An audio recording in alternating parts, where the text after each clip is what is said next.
সবাই মিলে এক হয়ে নির্বাচন করবেন এবং সরকারি দলের থেকে বাইরে যারা আছেন তাদের নির্বাচন করা হবে কি হবে না, যাবে কি যাবে না, এটা নিয়ে নানান ধরনের রহস্য চলছে। তা এখন প্রশ্ন হলো, এই সমস্ত লোকদল কি বাংলাদেশের সকল মানুষকে রিপ্রেজেন্ট করছেন? এর বাইরে কি কোনো লোক নেই? কোনো বিরোধী দল কি দরকার নেই? দেশে কি কোনো বিরোধী কণ্ঠস্বর শোনানোর মতো কোনো প্রয়োজন নেই? বেশিরভাগ মানুষই কি এই কয়েকটি দলের সমর্থক এবং এই কয়েকটি দলেরই ভোট দেবে? আমি মনে করি না। আমি কালকে বলেছিলাম যে অর্ধেকের বেশি মানুষ, এখন বলতে চাই প্রায় 2/3 বেশি মানুষ, 60 থেকে 70% মানুষ এই সরকারের সকল কর্মকাণ্ডের বিরোধী। তাদের কোনো মুখপাত্র নেই। তাদের মুখপাত্র হিসেবে একমাত্র জাতীয় পার্টি দাঁড়িয়ে আছে।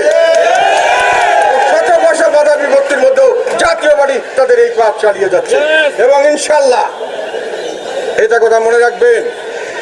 এই কারণেই জাতীয় পার্টির উপর অত্যাচার, এই কারণেই বিগত সরকারের আমলে জাতীয় পার্টির উপর অত্যাচার করা হয়েছিল।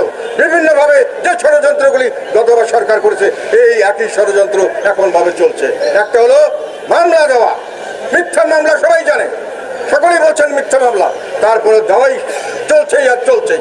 এই মিথ্যা মামলা দিয়ে আমাকে শুধু নয়, আমাদের অনেক নেতাকর্মীকে জেলে রাখা হয়েছে।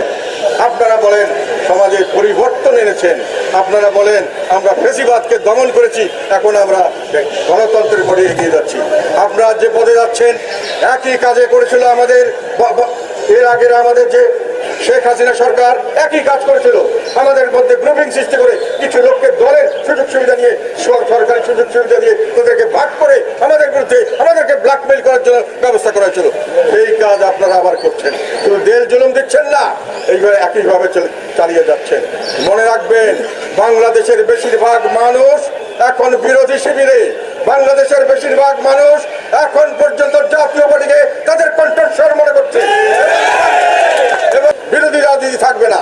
তাহলে এখন প্রশ্ন আসে, সেই কারণেই যদি সেটাই হয় তাহলে শেখ হাসিনা কি অপরাধ করেছিল?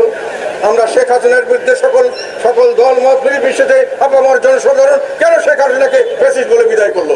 যখন আপনাদেরকে সেই দায়িত্ব দেওয়া হলো, আপনারা যদি একই কাজ করেন তাহলে পরিবর্তন কি দেখলাম আমরা?